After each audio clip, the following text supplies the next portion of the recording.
So hi hello friends. So Margashirsha आपले सुरू झाले. तर पहिला गुरुवार झाला, आजचा दुसरा गुरुवार आहे. तर पहिल्या गुरुवारी मला काही व्हिडिओ करता आला नाही होता, थोडं गोंधळ असल्यामुळे. तर यावेळेस मस्तपैकी छानपैकी पूजा केली आहे देवीची. आणि मी आता पोथी वाचायला बसले आहे. तर श्री शाळेतनं आला, त्याला भरवलं वगैरे आणि आता झोपलं आहे. तर आता म्हटलं शांतपणे निवांत पोथी वाचता येईल आपल्याला. तर म्हणून म्हटलं दुपारच्या वेळेत थोडं आता वाचून होते. सकाळीच मांडून झालं होतं व्यवस्थित, कारण सकाळी खूप गडबड असते, गोंधळ असतो, मुलांचं आवरायचं असतं, आपलं असतं, त्यामुळे. तर आता मी आता पोथी वाचायला घेते. तर आता चला मग संध्याकाळी थोड्या जेवणाचा आपला व्हिडिओ होईल. आणि मार्गशीर्ष महिन्यातल्या सगळ्यांना खूप खूप शुभेच्छा. सगळ्यांचे उपवास असतात, खूप जण आता उपवास करतात, छान असतं. आणि हा महिना खूप मंगलमय असतो. तर आज दत्त जयंती पण आहे. तर चला आज तर खूपच चांगलं, जसं की पोथीमध्ये सांगितलं गेलं होतं की दत्त जयंतीमुळे किंवा दत्ताचा वार असल्यामुळे ह्या महिन्यात सुद्धा ह्या गुरुवार जो आपण घट मांडून पूजा करतो त्यालाही अधिक महत्त्व आलेलं आहे. तर खरोखर आज गुरुवार आणि दत्त जयंती दोन्ही मिळून आले. त्यामुळे मलाही खरोखर वाटतं की खरोखर महत्त्व आहे की या महिन्यात आपण मार्गशीर्ष महिन्यामध्ये पोथी वाचायला हवी आणि उपवास आणि देवाचं दर्शनही घेतलं पाहिजे. तर चला मग स्टार्ट करते आता पोथी वाचायला. श्री झोपलाय, थोडं जेवणाची पण लगबग आता संध्याकाळी सुरू होईल. चला मग.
सो चला मग मस्तपैकी संध्याकाळ झाली.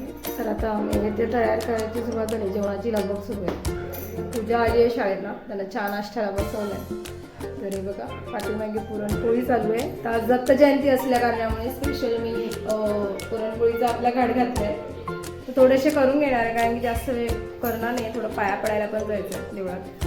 तर दाखवते, मुलांना बसवलं आहे. तर बाकीचं जेवण पण बाकी आहे माझं. तर चला मग. सो हे बघा बारीक गॅसवर पुरणपोळीचं पुरण चालू आहे. तर मस्तपैकी 1 वाटी चणा डाळ आणि 1 वाटी आपलं गूळ घेतलं आहे. तेवढंच प्रमाणामध्ये करणार आहे. बऱ्यापैकी होतात, 10-1 होतात व्यवस्थित. तर चला मग. हे बघा श्री आणि पूजा बसली आहे चहा पियाला. काय झालं आता, काय झालं श्री? मम्मा मग तो चहा टोस्ट खा. खूप श्री नाटक करतो. आता ते चिप्स घेऊन बसले, चहावर कुरकुरे. काय आहे श्री त्यात, दाखव. पूजा आली आहे शाळेत ना, नाश्ता करतायत. काय काय काय खूप नाटक करतो, नौटंकीसारखे नाटकं असतात. ॲक्शन भारी असतं श्रीच्या आमच्या. काय काय म्हणतोय तो पूजा, काय?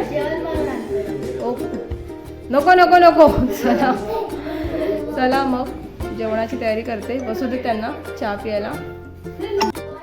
सो एक मिरचीची भाजी करायची आहे, केळ्याची भाजी घेते. गावावरनं मम्मी आल्या तर केळ्याची भाजी म्हटलं थोडीशी करते देवाला आता. तर एक तिखटीची केली आहे, वाटाण्याची उसळ केली आहे, कारण तिखट हवी, सगळं गोड गोड होतं म्हणून. तर आता मिरचीची थोडीशी भाजी करणार आहे, जास्त अशी नाहीत, कारण छोटीच केळी आहेत, बऱ्यापैकी पिकली आहे, ते दाखवते मी तुम्हाला. तर चला मग. केळ्याची भाजी आता मी करायला घेते. नॉर्मली बटाट्याची गोड्या भाजीची करतात तशीच करणार आहे. बाकीचं आता डाळ भात वगैरे झालं आहे, पुरणपोळीचं आता पीठ मळून झालं आहे. आता मी करायला घेते ही भाजी आणि पटापट आवडून घेऊया. सो ही बघा मस्तपैकी ही पिवळी झाली आहे. तर मग तर बऱ्यापैकी पिकली, मोठी होती ती, उपासाला आणली होती गुरुवारसाठी. तर आता बारकी होती ती मी ठेवून दिली भाजीसाठी. ते आता त्याची भाजीच करून घेते छानपैकी. तर चला. सो हे बघा मस्तपैकी केळी अशी सोलून घेतली आहेत. आपल्या सुरीनेच सोलले आहेत मी.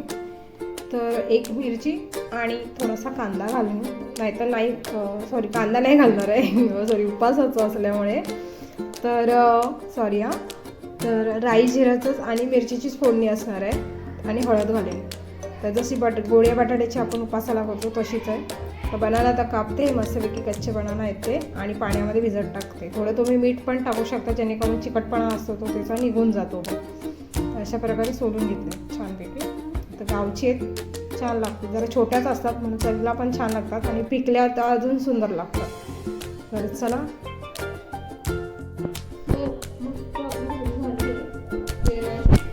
आता जस्ट गॅस बंद केला.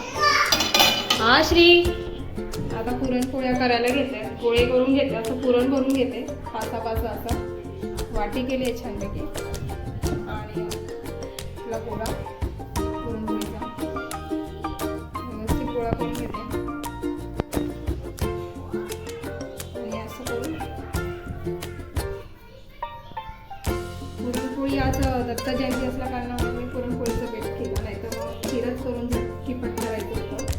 पण आज दत्त जयंती होती त्यामुळे म्हटलं नको, या सेकंड गुरुवारला आपण पुरणपोळीच करूया. मग ते की आता लाटायला स्टार्ट करते. अशी करून घेते छोटे छोटे मी.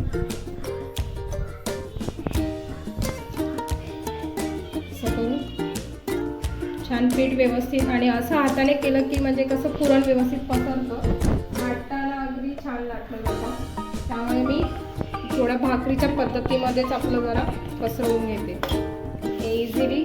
कारण मी आता सॉरी गव्हाच्या पिठाचे करते आणि मैद्याचे नाही, नो मैदा.